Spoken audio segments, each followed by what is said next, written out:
Hey guys, कैसे हैं आप सब। I hope you are doing well. I am Sandeep, welcome to CSC circle. तो हम लोग आज डिस्कस कर लेते हैं पेपर के बारे में, जो स्ट्रेटजी जैसे हमको उसको अपनाना है। और पेपर जब एग्ज़ाम हॉल में हम बैठते हैं तो उनके लिए हमको 5 चीज़ों को बिल्कुल जो है ध्यान में रखना चाहिए। वो कौन कौन सी 5 चीज़ें हैं? देखो, एक तो है टाइम मैनेजमेंट, ठीक है, और एग्ज़ाम प्रेशर एग्ज़ाम हॉल का जो होता है, ठीक है। और उसके साथ साथ ये जो क्वेश्चन कितने हमको अटैम्प्ट करने चाहिए, और कट ऑफ कितनी होनी चाहिए, और मतलब कितनी कट ऑफ जाएगी, ताकि हम कितना क्वेश्चन अटैम्प्ट करें ताकि हम कट ऑफ के अंदर आने आ पाएँ, ठीक है। और उसके साथ साथ ये जैसे क्वेश्चन एलिमिनेटेड मेथड होता है एक, जिससे क्या होता है, जो हम क्वेश्चन जो हमको नहीं आता है उसको हम कैसे टैकल करें, उन सब बातों के बारे में आज हम लोग डिस्कस करेंगे यहाँ पे, ठीक है। जो आपके एग्ज़ाम के लिए बहुत ही इम्पोर्टेंट है, और इन चीज़ों का ध्यान एग्ज़ाम हॉल में रखने से हमारे लगभग 5 से 10 क्वेश्चन का जो है इजाफा होता है, ठीक है। मतलब वो हमारे बढ़ सकते हैं। और अगर इन चीज़ों का हम ध्यान नहीं रखते हैं तो हम क्या करते हैं कि अपना जो है लॉस करते हैं इन चीज़ों में। तो टाइम को वेस्ट ना करते हुए हम चलते हैं अपने फर्स्ट वाले क्वेश्चन पे। और इसको देखो, इसको अपनाना बहुत ही ज़रूरी होता है। इन 5 चीज़ों को अगर इनको आप ध्यान में नहीं रखते हैं एग्ज़ाम हॉल में, तो क्या होता है कि हम क्वेश्चन करते रहते हैं लेकिन हमें कोई फ़र्क नहीं पड़ता उससे कि क्या कर रहे हैं, कितने क्वेश्चन कर रहे हैं, क्यों कर रहे हैं इतना, ठीक है। जो नहीं अटैम्प्ट करने वाला क्वेश्चन है वो भी हम अटैम्प्ट कर रहे हैं। तो इन चीज़ों से हम उन कुछ क्वेश्चनों को जो है हम बाहर कर पाएंगे जो मतलब हमको नहीं अटैम्प्ट करने चाहिए, ठीक है। तो सबसे पहला अगर हम बात करें कि टाइम मैनेजमेंट। टाइम मैनेजमेंट क्या है कि मतलब क्वेश्चन को हमको कैसे मतलब टैकल करना चाहिए, उसे किस फॉर्म में लेना चाहिए। तो देखो, क्वेश्चन को क्या करते हैं हम, 3 टाइप में, 3 भागों में डिवाइड करते हैं। एक नंबर एक होता है जिसमें बहुत जो सरल क्वेश्चन होते हैं जो पहली बार में अटेम्प्ट किए जाते हैं। एक दूसरा नंबर होता है जिसमें आपको क्वेश्चन देखने को मिलेंगे जो उससे भी टफ होते हैं, जैसे 50% आ रहा है, 50% हमें नहीं आ रहा है। और फोर्थ थर्ड होता है हमारा कि जो मतलब इसमें हमारा जो है केवल 25% क्वेश्चन आ रहा है, तो उसको हम कैसे टैकल करें, उन सब चीज़ों के बारे में है। तो देखो, फर्स्ट में क्या होता है कि हमारा जो 45 से 50 मिनट का समय होता है, इसमें हमको उन क्वेश्चनों को टैकल करना होता है जो मतलब लगभग 30 से 40 क्वेश्चन जो नॉर्मल क्वेश्चन होते हैं, जो सभी को आते हैं। यूपीएससी ऐसा पेपर बनाती है कि 30 से 40 क्वेश्चन, चाहे वो पढ़ने वाला हो, यूपीएससी की तैयारी कर रहा हो, अच्छे से किया हो उसने या ना किया हो, लेकिन इतना क्वेश्चन तो आएगा ही आएगा, क्योंकि वो यूपीएससी जो क्वेश्चन पेपर बनाती है वो सबको ध्यान में रख के बनाती है, ठीक है। तो पहली बार में हमको 30 से 40 क्वेश्चन अटैम्प्ट करने हैं। पढ़ने सारे क्वेश्चन हैं, लेकिन उसमें 30 से 40 क्वेश्चन अटैम्प्ट करने हैं जो हमको बहुत ही ईजी लगते हैं, जो हमें आ रहे होते हैं, ठीक है। इसके लिए हम टाइम देते हैं 45 से 50 मिनट का, ठीक है। और इसमें वो टफ़ क्वेश्चन जो होते हैं जो हमको नहीं आ रहे होते, उनको हमको इसमें रिस्क नहीं लेना है, क्योंकि पहले हमको पता होना चाहिए कि हमको क्वेश्चन आ कितने रहे हैं, ठीक है। अगर जो हमारे 40 क्वेश्चन उसमें बन रहे हैं तो हमें कितना आगे रिस्क लेने की ज़रूरत है ये हमको पता चलेगा, ठीक है। तो ये और ये सब आपको एग्ज़ाम के पैटर्न पे पता चलेगा कि मतलब एग्ज़ाम का अगर सरल होगा तो ये 40 से जो है, ये 40 से 45 का रेशियो हो जाएगा, ठीक है। लेकिन अगर जो टफ होगा तो ये 30 से 40 तक ही हम कर पाते हैं क्वेश्चन। अगर मान लो हम 40 क्वेश्चन कर लिए, ठीक है, तो तब हमें जो है लगभग 55 कोई क्वेश्चन के आसपास जो है आपको कट ऑफ देखने को मिलती है, क्योंकि अगर इजी होता है तो उससे थोड़ा सा कम होता है, और अगर टफ हो जाता है तो 55 के समथिंग देखने को मिलता है। तो अब हमें 15 क्वेश्चन की ज़रूरत है। तो सेकेंड राउंड में हम क्या करते हैं, सेकेंड राउंड में हमें करना होता है, हम ये मतलब 25 से 30 मिनट का सेशन रखते हैं, ठीक है। 25 से 30 मिनट का सेशन रखते हैं। इसमें क्या करते हैं हम कि जो हमको 50% क्वेश्चन आ रहे हैं, जैसे 50% या 75% क्वेश्चन आ रहे हैं, जैसे मान को चलो कि 3 स्टेटमेंट दिए हैं, उसमें के 2 स्टेटमेंट तो हमें आ रहे हैं लेकिन एक नहीं आ रहा है, तो उन क्वेश्चनों को दूसरे राउंड में हमको अटेम्प्ट करना होता है, ठीक है। वो अटेम्प्ट कर लेते हैं। तो इसमें देखो, तुम्हारे जो सही होने के क्वेश्चन के चांसेस होते हैं, ये आपको देखने को मिलेगा लगभग 80% जो है चांसेस होता है कि हम जो क्वेश्चन अटेम्प्ट करते हैं जिसमें हमको 2 स्टेटमेंट आ रहे होते हैं, एक नहीं आ रहा होता है, तो ये 80% चांसेस होते हैं, तो वो हमारे क्वेश्चन सही होंगे, ठीक है। तो उसमें उनको जो है हमको अटेम्प्ट करना चाहिए, फिर काउंट करना चाहिए कि हमारे कितने अटेम्प्ट हो गए हैं, ठीक है। तो ऐसे क्वेश्चन आपको 15 से 20 क्वेश्चन आपको देखने को मिल जाएंगे, ठीक है। ये 15 से 20 क्वेश्चन इसमें आपको सेकेंड राउंड में मिल जाएंगे। तो 60 और 20 हमारा मतलब 40 20 60 हमारा क्वेश्चन अटैम्प्ट हो गया, ठीक है। उसके बाद थर्ड राउंड में अगर इससे ज़्यादा आपके हो जाते हैं तो बहुत अच्छी बात है, वैसे इतना तो हो ही जाएगा आपका, 60 क्वेश्चन तो इसमें हो ही जाएगा, ठीक है, सेकेंड राउंड में। थर्ड राउंड में जो हमारा बचेगा ये आपको 20 मिनट का टाइम बचेगा, ये मतलब 15 से 20 मिनट वाला टाइम। तो इसमें क्या करते हैं, हम अटैम्प्ट करेंगे क्वेश्चन, तो लगभग 10 क्वेश्चन इसमें भी हम लोग अटैम्प्ट कर पाते हैं, ठीक है। लगभग 10 से 12 क्वेश्चन या 15 क्वेश्चन जो भी है वो हम लोग अटैम्प्ट करते हैं। तो इसमें ये 25 क्वेश्चन वाला जो ये हमारा 25 मिनट वाला सेशन रहता है, तो इसमें अटैम्प्ट करते हैं, फिर काउंट करते हैं। तो लगभग लगभग अगर हम तीनों अटैम्प्ट करते हैं, अगर अच्छे से आपने प्रिपरेशन की है तो आपका लगभग 75 क्वेश्चन बन जाएगा अटैम्प्ट, ठीक है। तो ये आपके लिए स्ट्रेटजी बहुत अच्छी होती है, ठीक है। और जितना टाइम आपका बचा वही 15 से 20 समय, उसमें आपको गोले भी करने होते हैं, कॉपी भी भरनी होती हैं, तो उन सब चीज़ों के लिए ये थोड़ा सा टाइम वो भी हमने रख लिया है। अगर आपको अभी भी टाइम बचा हुआ है तो अगला एक राउंड और भी कर सकते हैं, ठीक है। ये आपके डिपेंड करता है कि आपकी कितनी इफ़िशेंसी है, ठीक है। तो ये तो हो गया हमारा टाइम मैनेजमेंट। ये तीन भागों में डिवाइड करके आपको पेपर को करना है, ठीक है। नेक्स्ट है हमारा जो एग्ज़ाम प्रेशर की। एग्ज़ाम प्रेशर की बात क्या करें कि जैसे एग्ज़ाम हॉल में बैठे हैं, पेपर टफ आ गया या सरल आ गया, तो उसको मैनेज कैसे करना है। कभी कभी क्या होता है कि बहुत सरल आ जाता है, तो हम लोग क्या करते हैं कि क्वेश्चन आ रहा होता है लेकिन जल्दबाजी में उसको केयरफुली ना पढ़ते हुए गलत कर देते हैं, ठीक है। तो हमें चाहे क्वेश्चन पेपर कठिन आए या सरल आए, सारे क्वेश्चन को एक तरह से देखना है, उनको अच्छे से पढ़ना है। और देखो ट्रू और नॉट ट्रू मतलब कौन सा सही है कौन सा गलत पूछा गया है, ये चीज़ों पे भी फोकस देना होता है इस सेकेंड वाले पॉइंट में। और एक जब एग्ज़ाम प्रेशर कब बनता है, जब पेपर में क्या होता है कि चाहे पेपर कठिन हो या सरल हो, ये मैटर नहीं करता है कि एग्ज़ाम कैसे प्रेशर कैसे बनेगा। क्योंकि कभी कभी क्या करता है यूपीएससी, शुरुआत में या बीच में या लास्ट में क्या करता है, वैसे तो जनरली शुरुआत में करता है कि 1 से 5 तक क्वेश्चन, जैसे पहला एक क्वेश्चन हमने अटैम्प्ट किया लेकिन वो हमें नहीं आ रहा है, ठीक है। सेकेंड वाला अटैम्प्ट किया वो भी नहीं आ रहा है, थर्ड वाला अटैम्प्ट किया वो भी नहीं आ रहा है, फोर्थ अटैम्प्ट देखा वो भी नहीं आ रहा है, और फिफ्थ देखा तो वो भी नहीं आ रहा है। तो अब क्या होगा, ये हमारे ऊपर एग्ज़ाम क्रिएट होगा कि यार बताओ 5 क्वेश्चन हमने पढ़े और 5 में से एक भी नहीं आ रहा है, मतलब तो हमारी तैयारी नहीं है। तो हम क्या करते हैं जल्दबाजी में जो क्वेश्चन नहीं अटेम्प्ट करने वाला होता है ना, वो क्वेश्चन हम अटेम्प्ट कर जाते हैं, जिसे नहीं करना चाहिए, जो हमारा माइनस मार्किंग में ले जाता है, ठीक है। तो देखो पेशेंस बिल्कुल भी नहीं खोना है। अगर 5 क्वेश्चन शुरुआत के नहीं आ रहे हैं तो 95 बचे हुए हैं यार ना, तो उनको अटेम्प्ट करो ना। अभी तो हमको सारे के 100 के 100 तो अटेम्प्ट नहीं करने हैं, ठीक है। तो हमें छोड़ने भी हैं। तो यूपीएससी ऐसा करती है कि 10 से 15 क्वेश्चन तो ऐसे होते हैं जो बिल्कुल छोड़ने वाले होते हैं, उसमें हाथ लगाने वाला होता ही नहीं है। अगर वहाँ हाथ लगाएंगे आप तो आप माइनस में जाएंगे। तो अगर माइनस में गए उन क्वेश्चनों में, ठीक है, जहाँ हमको नहीं जाना चाहिए, तो हम पहले ही मतलब कट ऑफ के बाहर हो जाते हैं।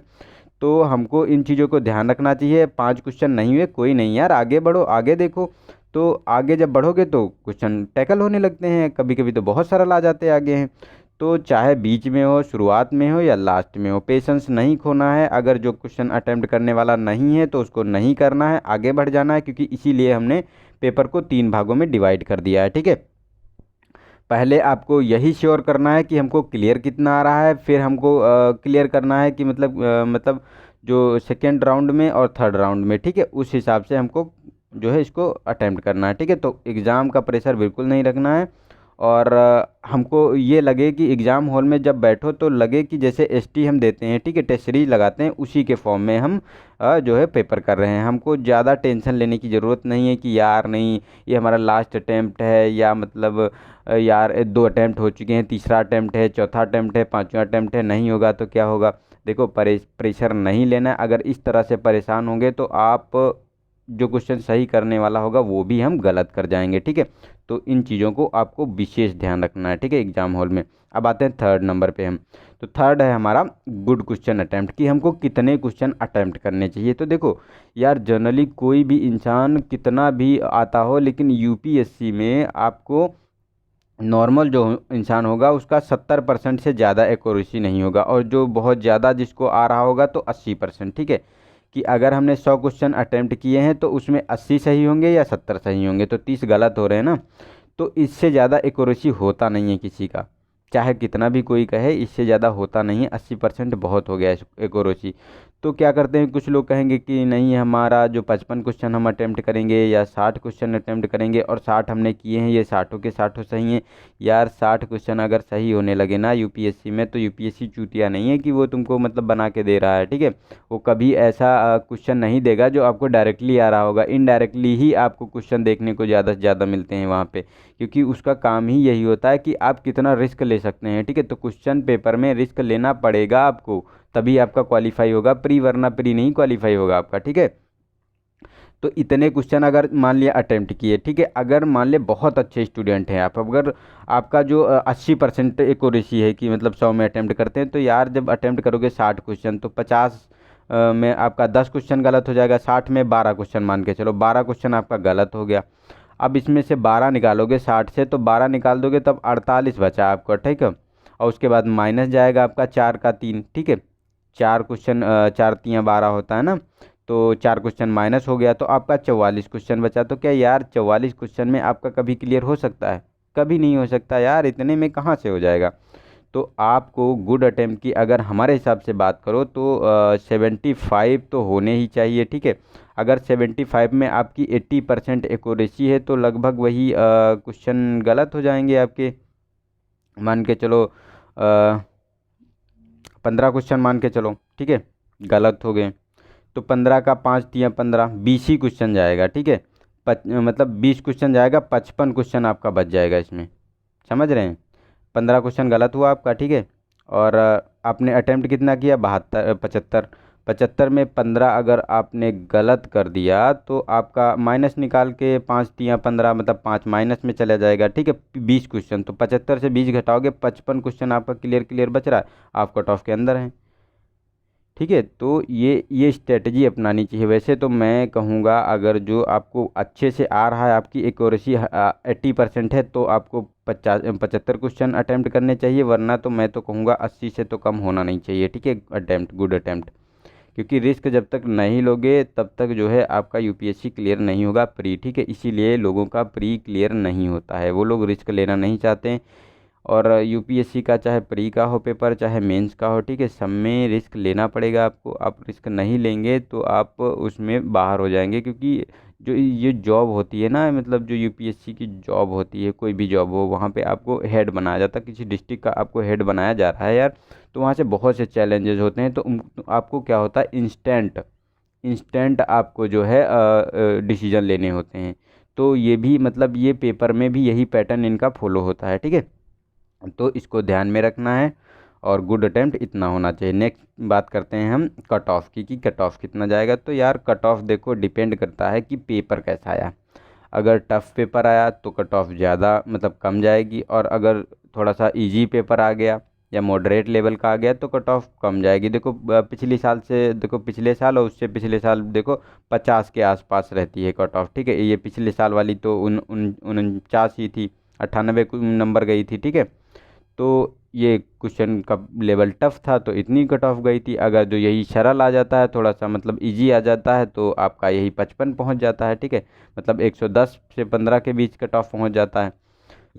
तो कट ऑफ डिपेंड करता है कि आपका पेपर कैसा आया है। अगर जो इजी होगा तो आपको भी लगेगा, और जो आपका सहपाठी होगा, अगल बगल वाले होंगे और जो एस्पिरेंट हैं, ठीक है, उन सबको इजी लगेगा। अगर टफ़ होगा तो सबको, अगर आपने प्रॉपर 1 साल तैयारी की है, 1 से 2 साल दिया है अगर इस पर, तो आपके लिए जब टफ़ होगा तो सबके लिए टफ़ होगा। तो ये आपको वहाँ मैनेज करना होता है कि पेपर टफ़ है कि सरल है। अगर क्वेश्चन ज़्यादा आ रहे हैं तो मतलब ईजी है, और अगर जो नहीं आ रहे हैं क्वेश्चन, अच्छे से तैयारी करी है फिर भी नहीं आ रहे हैं, तो मतलब इसका मतलब है कि पेपर का लेवल टफ़ है, ठीक है। तो ये आपको डिसीजन वहाँ लेना होता है, और उसी के बेसिस पे आपको जो है अटेम्प्ट करना होता है। क्वेश्चन की कितना कट ऑफ जा सकता है ये आपको लगने लगता है। अगर श्योरली आप तैयारी कर रहे हैं तो आपको लगने लगता है, ठीक है।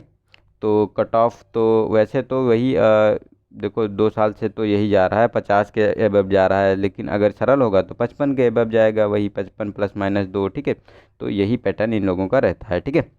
नेक्स्ट बात करते हैं कि एलिमिनेशन मेथड की। एलिमिनेशन मेथड क्या होता है? तो देखो क्या होता है कि हमको कभी कभी क्या होता है कि कुछ क्वेश्चन ऐसे यूपीएससी देता है कि एक स्टेटमेंट तो आपको पता होता है, दूसरा भी पता होता है, लेकिन तीसरा स्टेटमेंट जो तीसरा दिया होता है वो हमको नहीं पता होता है। तो हम लोग क्या करते हैं कि उसको कैसे अटेम्प्ट करें, तो उसके बारे में हम बात करेंगे यहाँ पे। इससे क्या होते हैं, हमारे जो 8 से 10 क्वेश्चन ऐसे हमारे एलिमिनेट होके लगभग लगभग ज़्यादा ही होते हैं, लगभग 20 क्वेश्चन आपको देखने को मिल जाएंगे। हर एक पेपर में 20 क्वेश्चन देखने को मिलेंगे, जहां आप एलिमिनेट कर कर डायरेक्टली क्वेश्चन का आंसर निकाल सकते हैं। ठीक है, तो इसके बारे में ये है। तो इसका एक एग्जांपल देख लेते हैं हम लोग कि एलिमिनेट करते कैसे हैं। तो एक नीचे एग्जांपल भी हमने दिया हुआ है। ठीक है, तो इसमें क्या कहा गया है कि राष्ट्रपति के निर्वाचन के संदर्भ में निम्नलिखित कथनों पर विचार कीजिए। तो राष्ट्रपति का निर्वाचन की बात इसमें की जा रही है। ठीक है, तो इसमें अब हम कैसे इसको, इसके 3 स्टेटमेंट पहले पढ़ते हैं। तो देखो फर्स्ट वाला है हमारा कि राष्ट्रपति के निर्वाचन के संदर्भ में ये है फर्स्ट वाला स्टेटमेंट हमारा कि राष्ट्रपति के निर्वाचन में मतदान खुले मतदान द्वारा होता है। ठीक है, सेकेंड है कि राष्ट्रपति का निर्वाचन first post the post system के सिद्धांत के अनुसार होता है। सेकेंड है कि राष्ट्रपति के निर्वाचन में नोटा का प्रावधान अनुप्रयोज्य नहीं है, मतलब नोटा का प्रयोग नहीं किया जाता है राष्ट्रपति के चुनाव में। तो इसमें अब क्या करते हैं कि हमको क्या पता है, केवल एक स्टेटमेंट इसमें हमको पता है कि जो बात करें कि हमारा जो पहला वाला स्टेटमेंट मान लिया हमको पता है। ठीक है, ये फर्स्ट वाला कि राष्ट्रपति का जो चुनाव कहा गया है खुले मतदान द्वारा नहीं होता है। तो देखो इसमें ये तो पता ही है, सबको पता है कि गुप्त मतदान द्वारा होता है, खुले मतदान द्वारा नहीं होता है। और मान लिया आपको क्वेश्चन पे नहीं पता है कि मतलब क्या है इसमें, ठीक है, या मतलब थर्ड पता है, तो इसके बारे में अब देखो इसमें क्वेश्चन का आंसर निकालने के लिए क्या करेंगे, हमारा फर्स्ट एंड थर्ड है देखो स्टेटमेंट। ठीक है, और उसके बाद आपको देखने को मिलेगा 3 है, केवल 3 है, और केवल 1 और 2 है स्टेटमेंट, और डी वाले में दिया हुआ है कि 1 2 तीनों है। तो अब हमको क्या पता चला कि केवल जो पहला स्टेटमेंट है वो गलत है। अगर हमको पता चल गया कि पहला जैसे खुले मतदान द्वारा नहीं होता है, तो सभी को पता होगा, नॉर्मल सा स्टेटमेंट है, सभी जानते हैं। ठीक है, और तो हम क्या करेंगे कि इसको एलिमिनेट करेंगे कि जिस जिस ऑप्शन में ए स्टेटमेंट 1 दिया है वो गलत होगा हमेशा के लिए। तो देखो इसमें कौन कौन सा एलिमिनेट करेंगे, तो देखो केवल 1 और 3, तो देखो 1 हो गया तो 1 तो हो ही नहीं सकता, तो ये पहले ही एलिमिनेट हो गया पहला वाला ऑप्शन। ठीक है, सेकेंड वाला 3 है, इसको बाद में देखते हैं। ठीक है, थर्ड वाला देखते हैं सी ऑप्शन, तो इसमें भी 1 दिया हुआ है, तो ये भी नहीं हो सकता। ठीक है, ये भी गलत हो गया हमारा। डी वाले में देखते हैं, इसमें भी 1 नंबर है, देखो ये भी हमारा गलत हो गया। मतलब देखो इजीली हमारा क्वेश्चन निकल रहा है बी वाला, क्योंकि सारे एलिमिनेट हो गए ऑप्शन। ठीक है, इस तरह के कम से कम 20 क्वेश्चन आपको देखने को मिल जाते हैं, यूपीएससी देता है, और आप एलिमिनेट करके आंसर निकाल सकते हैं। वैसे आपको एक एक स्टेटमेंट पढ़ते बहुत टाइम भी लगता है और पता भी नहीं चलता। पहले क्वेश्चन पढ़ना है, उसके बाद आपको देखना है कि हम कितना उसको एलिमिनेट कर सकते हैं। ठीक है, तो इसको अवॉइड करके हम जो है उसका आंसर इजीली और बिल्कुल श्योर 100% श्योर ये आंसर निकलता है। ठीक है, इसमें कोई डाउट नहीं रहता। तो ये आप लोग मेथड अपनाएंगे तो कम से कम 10 से 20 क्वेश्चन आपके बढ़ जाएंगे। ठीक है, जितना आप अटेम्प्ट करते होंगे उससे 20 क्वेश्चन प्लस आपका मतलब राइट होगा आंसर। ठीक है, तो ये मेथड भी अपना सकते हैं, इससे आप जो है अपना मार्क्स जो है ज़्यादा से ज़्यादा गेन कर पाएंगे। तो यही थी आपकी स्ट्रेटजी, और all the best all of you, जितने लोग भी तैयारी कर रहे हैं इस चैनल से। मुझे पूरा पूरा भरोसा है कि आप सभी का जो है जो एग्ज़ाम क्लियर होगा, अगर आपने बहुत अच्छे से अपना टाइम दिया है, पूरा प्रॉपर 1 से 2 साल अगर टाइम दिया है अच्छे से। ठीक है, तो आपका जो है एग्ज़ाम बिल्कुल क्लियर होगा। मेंस के लिए आप लोग प्रिपेयर होने के लिए तैयार हो जाइए। ठीक है, और आज देखिए आप लोग क्या कीजिए, बहुत ज़्यादा पढ़ने की कोशिश मत कीजिए। आज थोड़ा सा रिलैक्स फील कीजिए, क्योंकि मैं तो हमेशा, और कोई टॉपर की बात भी अगर की जाए तो सब यही बात करते हैं कि एक दिन पहले तो एग्ज़ाम नहीं जो है कुछ पढ़ना ज़्यादा चाहिए, नया तो बिल्कुल भी नहीं पढ़ना चाहिए। कुछ अगर नया पढ़ने की हम कोशिश कर रहे हैं, ये है कि जैसे शॉर्ट नोट्स बनाए हुए हैं, ठीक है, थोड़ा बहुत, और तुम्हारा जैसे करंट का शॉर्ट नोट्स है, तो उन चीज़ों को हम जो है रिवाइज कर सकते हैं। लेकिन नया चीज़ कुछ भी नहीं पढ़ना है, और वो भी बहुत ज़्यादा प्रेशर दे के नहीं पढ़ना, नॉर्मल नॉर्मल वे में पढ़ना है। और दोपहर के बाद तो आपको रिलैक्स करना है, एक मूवी भी अच्छे से देखो, जो भी मतलब मूवी देखो। मुझे तो भाई मूवी देखना बहुत पसंद है। मैं एग्ज़ाम देने से पहले क्या करता हूँ, एक पहले मूवी देखता हूँ अच्छे से, ठीक है, उसके बाद जो है फ्रेश माइंड में अच्छे से पेपर देने जाता हूँ अगले दिन। फिर रात को नींद अच्छी लूँगा, ठीक है। आपको 8 घंटे की नींद चाहिए रात को अच्छे से फ्रेश होने के लिए। और सुबह उठ के जाना है, सुबह तो बिल्कुल भी कुछ नहीं पढ़ना है, आपको जाना है पेपर दे के चले आना है, ठीक है। तो ये स्ट्रेटजी एक तो हो गई। दूसरी हो गई कि आप लोग जो कुछ लोगों को और भी कोई पसंद है नहीं मूवी देखना है, तो जो भी आपको अच्छा लगता है करने में, बहुत अच्छा, बहुत हैप्पी फील करते हैं कि आपको आज जो आज का दिन है बहुत हैप्पी फील रहना है, हैप्पी माइंड में रहना, कोई टेंशन नहीं रखना है कि एग्ज़ाम में क्या होगा क्या नहीं होगा। ये सोचो कि हो जाएगा तो मेंस लिखेंगे, नहीं होगा तो अगली बार अपना ट्राई करेंगे, ठीक है। तो इससे अगर ऐसा आप फील करेंगे ना अपने माइंड में, तो अच्छे से आप मार्क्स गेन करेंगे और अच्छे तरीके से क्वेश्चन को टैकल कर पाएंगे, ठीक है। तो again all the best, and मिलेंगे नेक्स्ट वीडियो में। तब तक के लिए एक शाम को नहीं, अभी दोपहर या 2 बजे तक एक मतलब डायलॉग मुझे बहुत अच्छा लगा, तो मैंने एक वीडियो बनाया है, मोटिवेशनल वीडियो, 5 मिनट का, 4 से 5 मिनट का है शायद। और उसमें क्या है कि एक मोटिवेशनल है, एक साउथ का हीरो है, देखने को मिलेगा, जो महेश बाबू, मतलब बहुत स्मार्ट हीरो है, ठीक है। महेश बाबू, उसका एक डायलॉग है एक मूवी का, तो उसमें बहुत अच्छा उसने डायलॉग दिया है, मतलब एकदम एनर्जी भर देगा आपके अंदर, ठीक है। वो डायलॉग है, और एक उसमें सॉन्ग मैंने इंक्लूड किया है, तो वो भी आप लोग देखेंगे तो मतलब एकदम माइंड फ्रेश हो जाएगा उसको अगर देखेंगे, ठीक है। मैं ढूंढ रहा था, ऐसे बनाने का कोई वो पर्पज़ था नहीं, लेकिन फिर वही हमको लगा कि मतलब ऐसा बनाना चाहिए आप लोगों के लिए, तो उसको भी आप देखेंगे तो मतलब एनर्जी से फुल हो जाएंगे, ठीक है। तो उसको भी देख सकते हैं, 10 बजे के समथिंग वो भी आ जाएगा आपका। तो आई होप आप लोगों का सभी का सिलेक्शन हो, और अच्छे से जाइए, अच्छे से अपने सेंटर पे पहुंचिएगा कल, और अच्छे से पेपर दे के आइएगा, और फिर बताइएगा कि कैसा किसका पेपर हुआ, किसने कितना अटेम्प्ट किया। और पेपर भी मैं सॉल्व करने की कोशिश करूंगा, ठीक है, उसको सोल्यूशन आपको इसी चैनल पे मिल जाएगा। और सब लोग अपने कमेंट बॉक्स में बताएंगे कि कितना फिर सही हो रहा है।